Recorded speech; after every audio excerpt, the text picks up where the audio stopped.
Assalamualaikum warahmatullahi wabarakatuh. Bapak, Ibu, saudara-saudari yang saya hormati, pada kali ini masuk kita kepada pembahasan waktu-waktu yang diharamkan untuk melaksanakan sholat.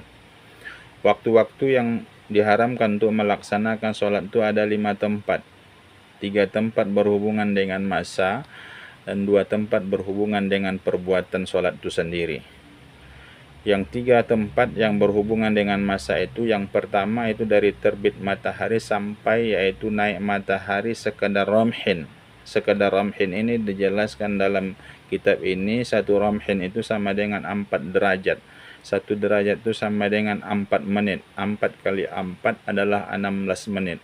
Maka yang dimaksud adalah setelah terbit matahari sampai 16 menit ke depannya. Maka itu waktu yang diharamkan untuk melaksanakan sholat. Maka oleh sebab itu, contohnya kalau kita melihat yaitu di masjid ada waktu syuruk. Waktu syuruk itu kan waktu terbitnya matahari, habisnya waktu sholat subuh. Maka setelah itu, setelah waktu syuruk itu 16 menit ke depan, 16 menit ke depan, waktu 16.15 umpamanya waktu syuruk, maka tambah 16 menit, 16.31. Dari 16.15 itu sampai 16.31 itu adalah waktu yang diharamkan untuk melaksanakan sholat.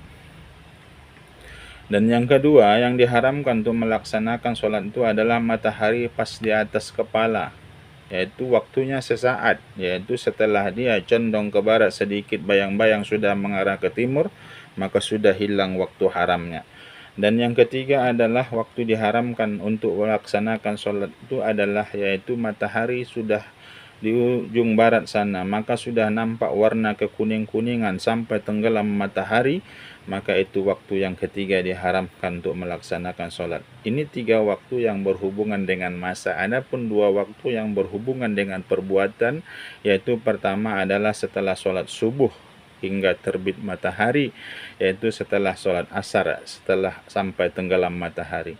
2 yang berhubungan dengan perbuatan ini, apabila semakin cepat kita melaksanakannya, panjanglah waktu tahrimnya. Kalau lama kita melaksanakannya, maka singkatlah waktu haramnya.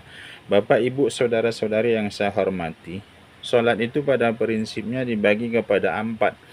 Ada yang sholat itu sebab dan perbuatan sholatnya bersamaan, seperti sholat yaitu sholat Idul Adha, sholat Idul Fitri, sholat istisqa, yaitu sholat gerhana, yaitu sholat gerhana matahari atau sholat gerhana bulan. Maka itu sholatnya bersamaan dengan sebabnya. Ada yang kedua, yaitu sholatnya belakangan, sebabnya lebih dahulu, yaitu seperti sholat sunat rawatib.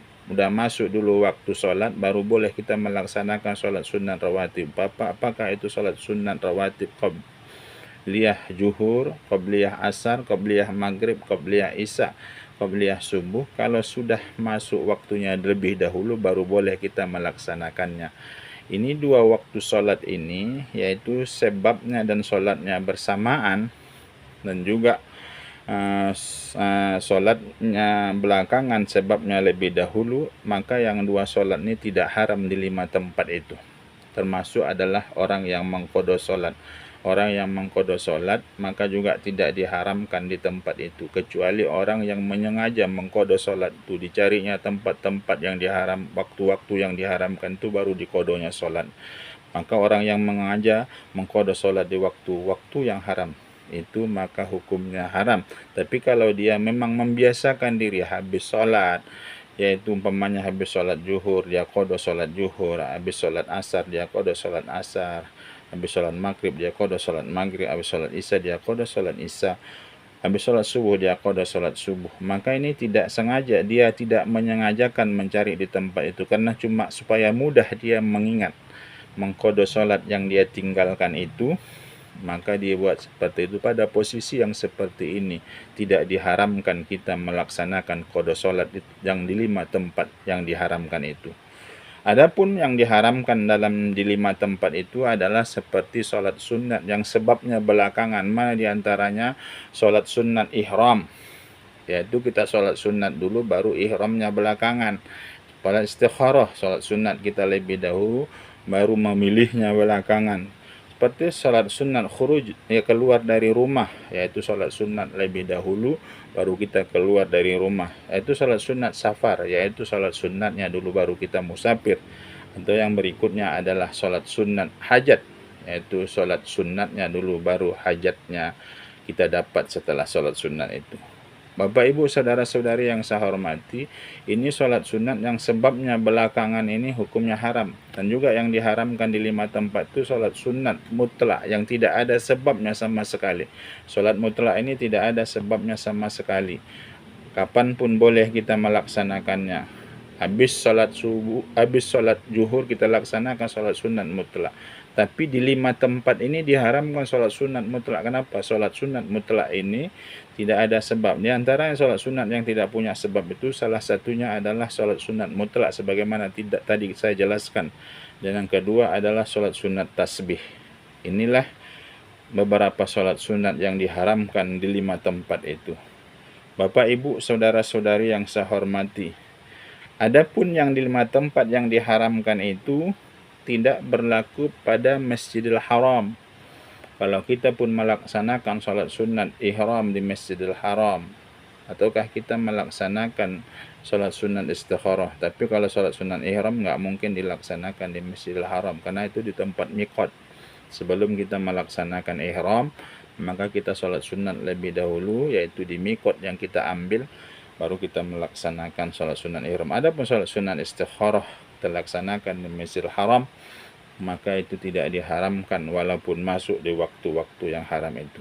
Dan juga sholat sunat yang kita laksanakan yaitu setelah tergelincir matahari waktu yang diharamkan itu, tapi khusus yaitu pada hari Jumat, yaitu pada waktu itu yang sholat keseluruhan sholat sunat itu tidak diharamkan pada hari Jumat walaupun kita laksanakan pas matahari di atas kepala. Bapak, Ibu, saudara-saudari yang saya hormati, yang berikutnya adalah diharamkan kita melaksanakan sholat sunat kecuali tahiyatul masjid, yaitu setelah khatib, yaitu naik ke atas mimbar, yaitu membaca khutbah. Maka setelah khatib naik ke atas mimbar membaca khutbah, maka kita yang di bawah tidak boleh melaksanakan sholat sunat, kecuali kita yang baru masuk ke masjid, yaitu melaksanakan sholat sunat tahiyatul masjid, itu pun tidak boleh dari 2 rakaat. Bapak, Ibu, saudara-saudari yang saya hormati, inilah pertemuan kita pada kali ini. Terima kasih atas segala perhatian. Mohon maaf atas segala kekurangan. Wabillahi taufiq wa hidayah. Assalamualaikum warahmatullahi wabarakatuh.